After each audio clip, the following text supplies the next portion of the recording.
तो सबरे ग्वाल बाल बोले, लाला, बहुत सुंदर प्रसंग है, लाला हम जा कंस मामा की नगरी में आए, जे सबरे मथुरावासी हमको टुकुर टुकुर देख रहे हैं। ब्रजभाषा समझ आ रही है? जे सबरे ब्रजवासी हमको देख रहे हैं, लाला हम तो उन्हीं लत्तान ने पहन के आए गए जिनते गैया चरावे जामे। हमें अगर ऐसी पता होती कि मथुरा वाले ऐसे देखेंगे तो हम बढ़िया वाले लत्ता पहन के आते। लत्ता मतलब कपड़े। ठाकुर जी बोले, तो काय बात की कमी, हमारे मामा की नगरी अभी पहने। एक धोबी के यहां गए, कंस महाराज के कपड़े धुले जा रहे थे। भगवान कृष्ण ने जाकर के कहा, भैया हमको नहीं कि ये लत्ता पहनाए दो, सब लोग हमको देख रहे हैं। कंस, पूरी मथुरा नगरी ठाकुर जी को देख रही थी। ये वही कृष्ण हैं जिन्होंने पूतना मारी, ये वही कृष्ण है जिन्होंने गिरिराज जी उठाए, ये वही कृष्ण है जिन्होंने अघासुर बकासुर धेनुकासुर सबको मारा। और कई लोग तो काना फूसी कर रहे हैं, ये वही कृष्ण है जो कंस को भी मारेंगे। तो सब देख रहे थे ठाकुर जी को। अटारियों पर भीड़ लगी है, जंगलों पर लोग खड़े हैं, द्वार पर लोग खड़े हैं केवल कृष्ण को देखने के लिए। तो ठाकुर जी एक दर्जी के, एक धोबी के पास गए और जाके बोले, हमें ये लत्ता दे दो, सब हमको देख रहे हैं। धोबी बोले, कौन हो तुम? बोले, मैं कृष्ण हूं, वृंदावन से आया हूं, मामा कंस ने बुलायो है। अच्छा, तो तुम वही कृष्ण हो जो आज कंस के हाथों मरोगे? ठाकुर जी ने कोई उत्तर नहीं दिया, लेकिन बगल में खड़े सखा बोले, लाला जाकी हिम्मत कैसे भैया ऐसे बोलवेगी? अरे हमें कोई लत्ता वत्ता ना चाहिए, चल यहां ते, हमारा अपमान कर रहा है। ठाकुर जी बोले, रुक जाओ, अरे भैया हम अब मरे को कौन, ये तो समय बतावे को, लेकिन आप ये लत्ता हमको दे दो, हम पहन लें। तो धोबी ने कही, चलो चलो, महाराज कंस के कपड़े हैं,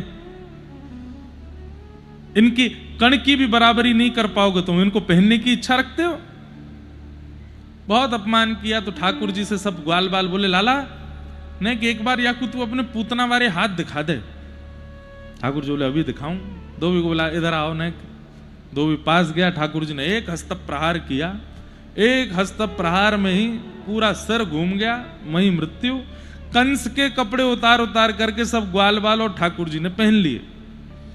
स्थिति ये हो गई कि बिना झाड़ू के ही सड़क साफ हो रही है। ठाकुर जी इतने से कंस के लत्ता इतने बड़े बड़े, और ठाकुर जी कभी यहां से बांह ऊपर खींचें, कभी यहां से कुर्ता ऊपर खींचें, और सबरे ग्वाल बाल कहें, लाला नेक बड़े से हैं लत्ता। तो ठाकुर जी बोले, नेक नहीं बहुत बड़े हैं, चलो दर्जी के पास चलो। तब एक दर्जी के यहां गए।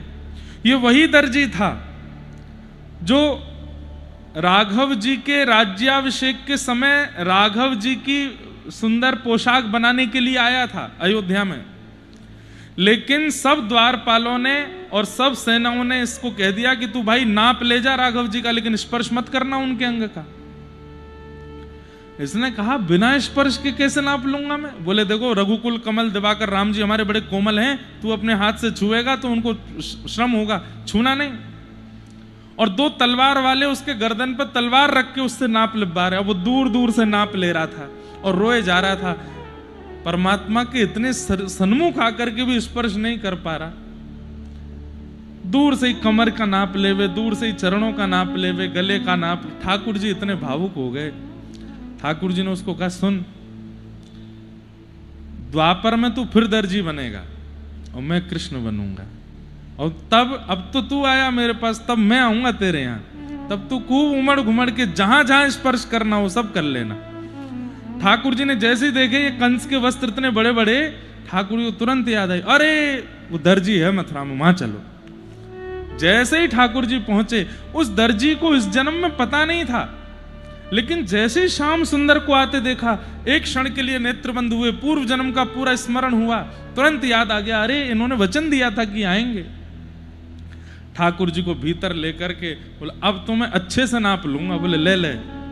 और महाराज कभी कमर पकड़े ठाकुर जी की, कभी हाथ पकड़े ठाकुर, कभी चरण पकड़े, और पकड़ करके रोवे, ग्वाल बाल के नाप ले रो है, अरे तू नाप ले रहो कि हमारे लाला के रोम कूपन में घुसवा चारो है, अरे नाप ले जल्दी कर।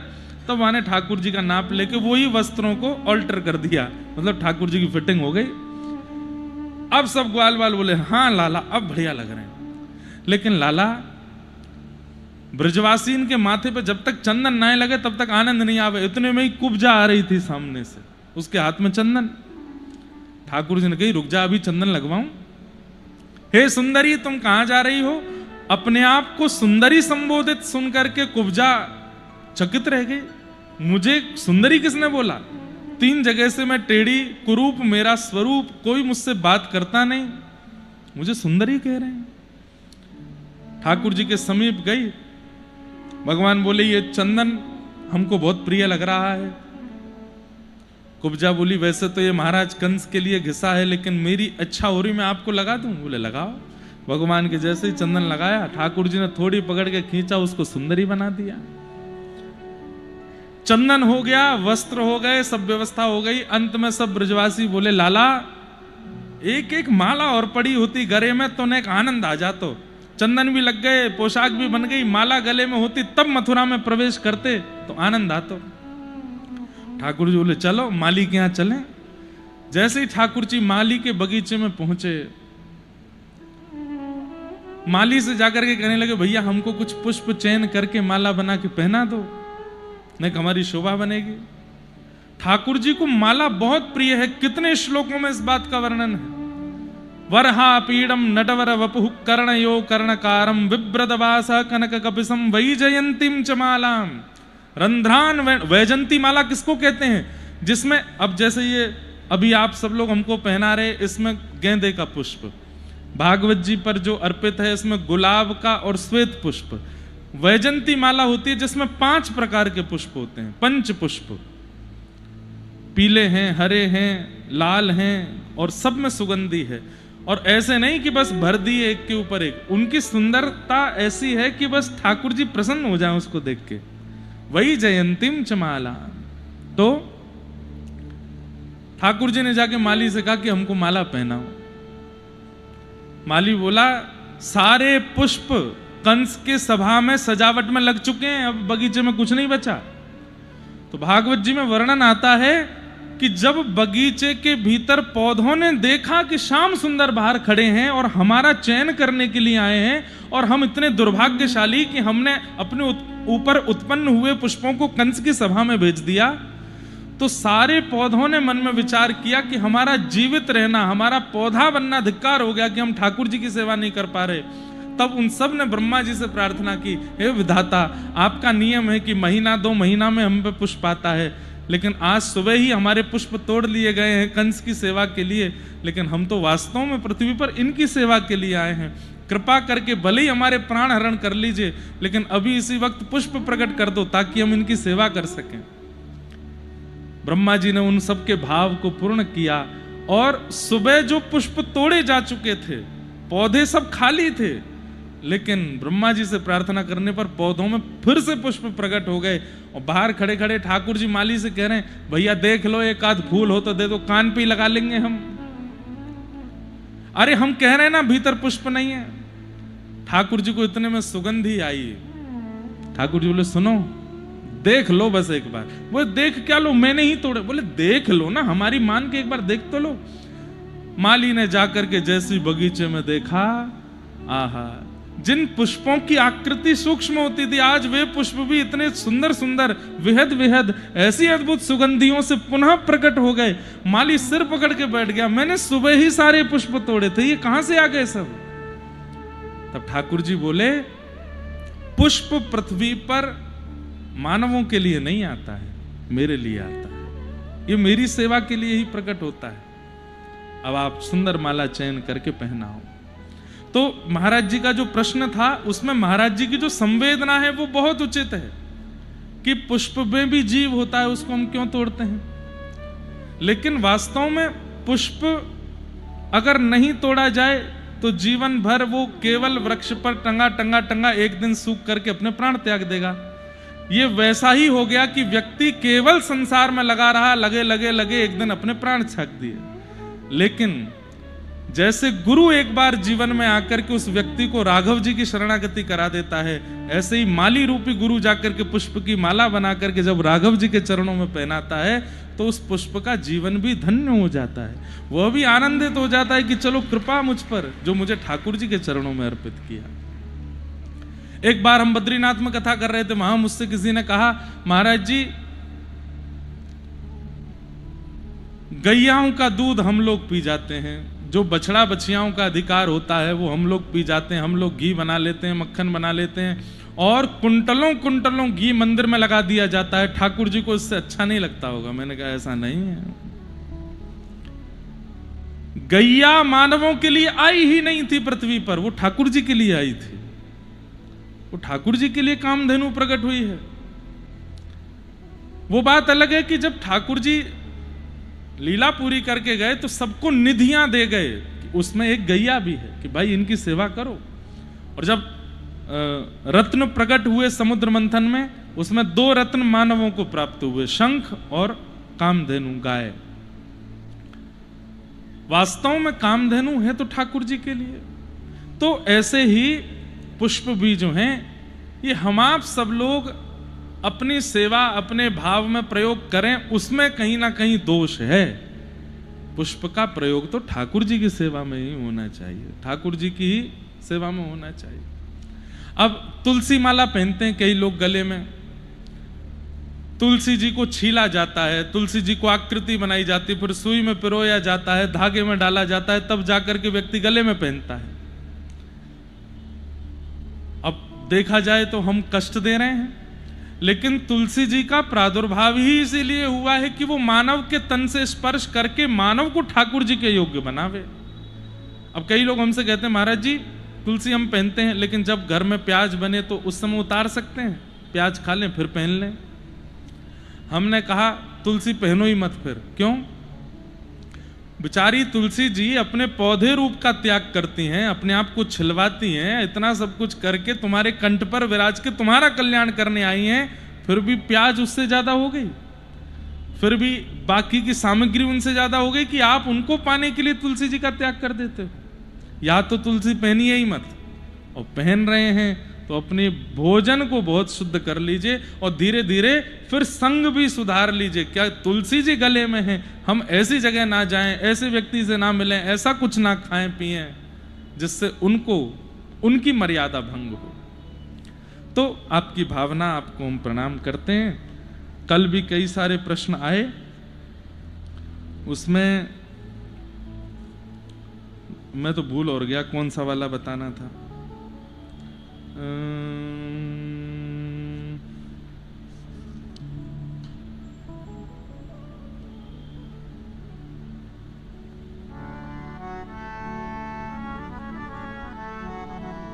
किसी का भाव है कि महाराज जी मुझे प्रिया प्रियतम का प्रेम चाहिए, पर घर पर मेरे पिताश्री मुझे बहुत सुनाते हैं। ठाकुर जी की सेवा भी बहुत बहुत सुननी पड़ती है, और लहसुन प्याज खाना छोड़ा तो नॉनवेज खाने की धमकी देते हैं।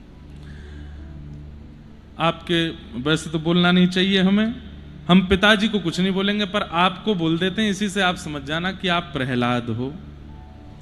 और श्री प्रहलाद जी महाराज विपरीत पिता, विपरीत परिवार, विपरीत सब स्थिति में रहते हैं। पिता राक्षस, चाचा राक्षस, पूरा परिवार राक्षस है पिता प्रहलाद जी महाराज का, लेकिन अपने चित्त में प्रिया प्रियतम का त्याग नहीं किया, ठाकुर जी को भजना नहीं छोड़ा। कितनों ने समझाया, अरे संडमर्क गुरुजी, शुक्राचार्य जी जिसको बैठ करके समझा रहे हो वो नहीं समझेगा। हमारे जैसा कोई बालक अगर प्रहलाद जी की जगह होता, हम तो 2 मिनट में उनकी बात मान करके सब छोड़ देते। लेकिन प्रहलाद जी ने सबको एक समय पर ऐसा आश्वासन कर दिया, ठीक है आप जो कहेंगे मैं करूंगा, लेकिन चित्त से ठाकुर जी को भजना नहीं छोड़ा, चित्त से ठाकुर जी का त्याग नहीं किया। तो भैया 2 ही रास्ते हैं आपके पास, या तो प्रहलाद जी जैसे बोल्ड हो जाओ, पिताजी से कह लो पिताजी आपको जो खाना है खाइए, घर में जो करना है करिए, हमसे मत कहिए करने को, हम ये नहीं कर सकते, हमसे नहीं हो पाएगा। जिस प्रकार कोई माता पिता विष खाने को थोड़ी देंगे अपने पुत्र को, व्यसन करने को थोड़ी देंगे। आप कह दो ये विष के समान है, आपने खिलाया तो मेरे प्राण चले जाएंगे, मत करिए ऐसा। हम कुछ नहीं कहेंगे, जो आप करेंगे सब आज्ञा आपकी मानने को तैयार है, पर खान पान में हमको कुछ मत करो। रही बात प्रिया प्रियतम की सेवा की, तो हम अंतर्निष्ठ भक्त हो जाएंगे, प्रत्यक्ष सेवा नहीं करेंगे, मन मन में कर लेंगे, लेकिन ये खाएंगे पिएंगे नहीं। ऐसी बात कर लो। अभी आप लोग हमारे साथ रहने लगेंगे तो आपको पता चलेगा कैसे कैसे लोग मिलते हैं जीवन में। एक पिताजी, एक बेटा, एक बालक आया हमारी कथा में, वो शिष्य भी है मेरा। उसने मुझे बताया, बोले महाराज जी मेरे पिताजी को इतना बुरा लगता था कि मैं कथा सुनता था, तो मैंने रात्रि छुप छुप के सुनना शुरू किया। मैं पढ़ने में अच्छा हूं, मैं सब कुछ अच्छा करता हूं, लेकिन मेरे पिताजी को केवल भगवान से बैर है और मैं परम भक्त हो गया हूं परिवार में। मैंने कहा फिर? बोले कथा सुनता था इसके लिए मुझे खूब सुनना पड़ता, वृंदावन जा गया तो मुझे पिटाई भी हुई, और मैं जिस दिन दीक्षा लेकर के वापस गया तो मैंने माता पिता को बताया, पिताजी इतने नाराज हुए, इतने गुस्सा हुए, बोले तू संत बन जाएगा, बाबा जी बन जाएगा, महात्मा बन जाएगा। मैंने कहा ऐसा कुछ नहीं है, मैंने बस दीक्षा ली है, मैं कर्म करूंगा, ठाकुर जी को स्मरण करते हुए करूंगा, और जब अपने कर्म से निवृत्त हो जाऊंगा तब वृंदावन जाके रहने लगूंगा, अभी नहीं। 50, 55, 60 वर्ष का होकर के तब भगवान की भक्ति के लिए सब छोड़ करके चला जाऊंगा। मैंने कहा फिर क्या हुआ? बोले पिताजी इतने नाराज हुए, अब हमको बोलने में भी लग रहा है कि ऐसा कैसे कर सकता है कोई पिता। बोले रात्रि महाराज जी मैं सो रहा था, अचानक से मेरा दम घुटा, तो मैंने देखा कि तकिया से मेरा मुंह दबा रहे थे मुझे मारने के लिए कि तू जीवित मत रहे। अपराध क्या है? भजन कर रहे हैं। अपराध क्या है? कथा सुन रहे हैं। और वो गुस्सा किस लिए थे? वो दीक्षा क्यों लेके आए? ये कलयुग नहीं है तो क्या है? इतने भयानक लोग मिलते हैं, हम क्या बताएं आपको।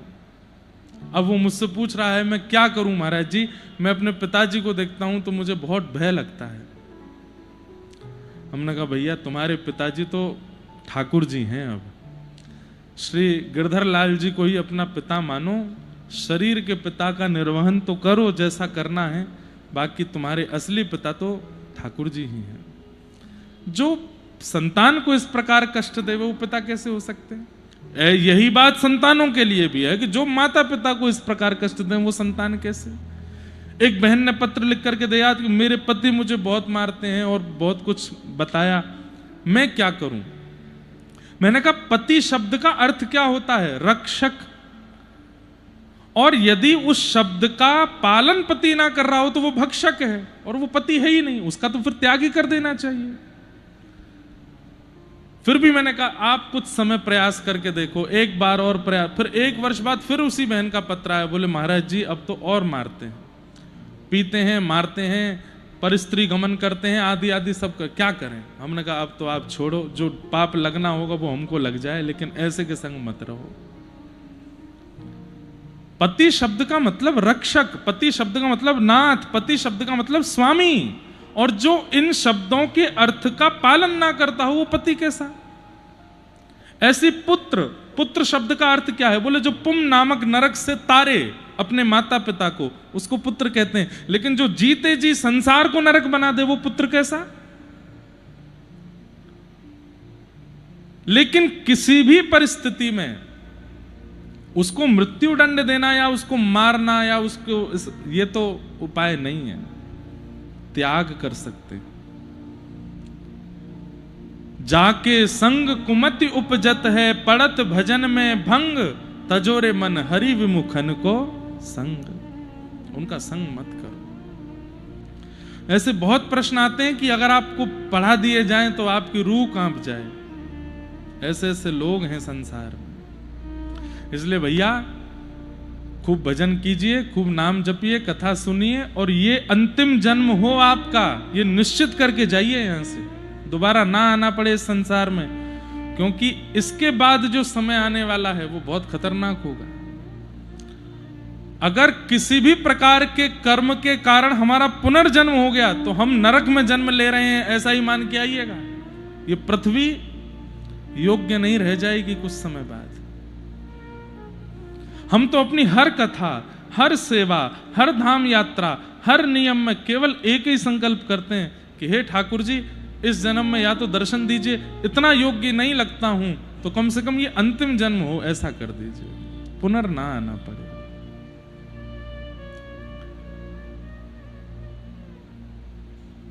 वैसे तो हमारी वृंदावन रीति कुछ और कहती है। वृंदावन को भजने वाला, वृंदावन में जन्म लेने वाला, वृंदावन में मृत्यु को प्राप्त करने वाला, दिन रात वृंदावन का गुण गाने वाला, वो वैकुंठ नहीं जाता, वो स्वर्ग नहीं जाता, वो गोलोक नहीं जाता, वो पुनः वृंदावन में ही जन्म लेता है। लेकिन प्रकट रूप में वृंदावन में नहीं, अप्रकट वृंदावन एक और है। एक अप्रकट वृंदावन है जिसको निज वृंदावन कहते हैं, वो वहां जन्म लेता है। वहां प्रिया प्रियतम प्रत्यक्ष लीला करते हैं। स्वामी श्री हरदास जी महाराज, मीराबाई, श्री उद्धव जी महाराज, श्री सूरदास जी महाराज, ये सब उस निज वृंदावन में प्रकट रूप से विद्यमान है और वहां ठाकुर जी की प्रिया प्रियतम की नित्य लीला। तो हम कहते हैं जन्म देना नहीं, देना हो तो निज वृंदावन में दे देना, इस संसार में नहीं। यहां से तो हम जितना जल्दी निकल सकें अच्छा है। भैया आप अपने जीवन में सुई भर का काम कर दीजिए, उस सुई को मूसल बनाने का काम दुनिया कर देगी। इतना खतरनाक है ये संसार। इसलिए भैया बस ठाकुर जी का भजन करो। सब प्रश्न हैं, बहुत कुछ संसार में चल रहा है, सबको प्रणाम करो। आपका उद्देश्य क्या है? इसकी बात से मुझे बुरा लग गया, इसने मुझे बुरा कह दिया, इसने मेरा अपमान कर दिया, ये मेरे से पीछे पड़ा है, इसने मेरे पे मुकदमा कर दिया, ये आपका उद्देश्य नहीं है कि उनसे उलझो। आपका उद्देश्य है श्री राघव जी ठाकुर जी आपको मिलें, करने दो जो कर रहे हैं। आप तो अपने उद्देश्य को रखो।